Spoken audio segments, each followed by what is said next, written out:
vraiment un projet de gestion déjà, où les enfants doivent vraiment s'approprier l'animation et en faire quelque chose après.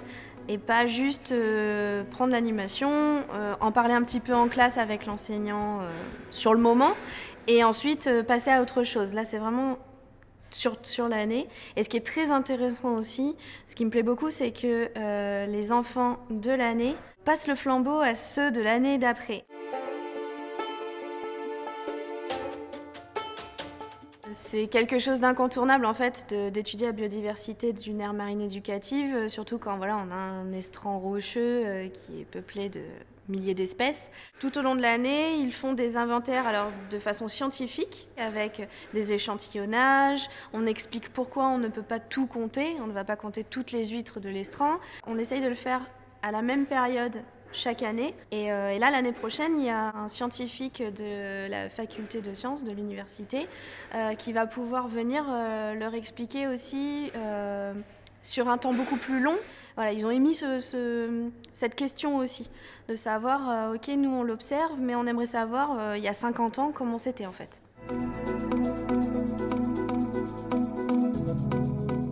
Donc on a réfléchi avec l'enseignant avant la première rentrée, savoir sur les 3 plages de La Rochelle, laquelle était la plus accessible. Le choix s'est porté sur celle des Minimes. Il y a énormément de choses parce que c'est une plage de sable.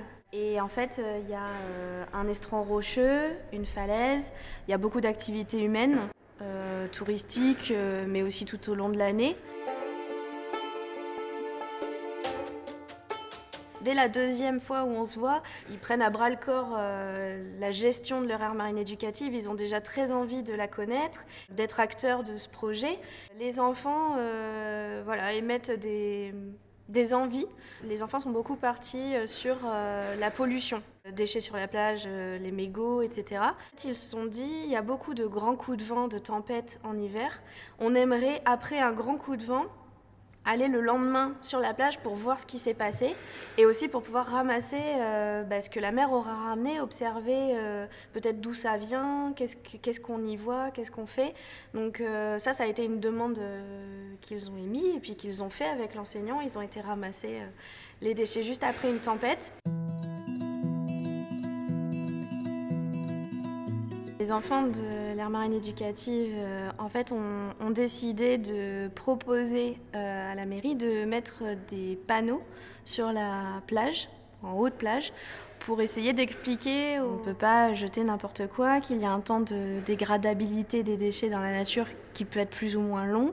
Ils ont écrit un petit texte avec quelques questions aussi pour le distribuer à tous les parents d'élèves qui viennent chercher les enfants à la sortie de leur école pour leur demander est-ce que vous faites quelque chose, est-ce que vous triez vos déchets, est-ce que vous savez comment on trie ces déchets, enfin plein de questions comme ça pour essayer de montrer aux parents que voilà, ils se sentent concernés.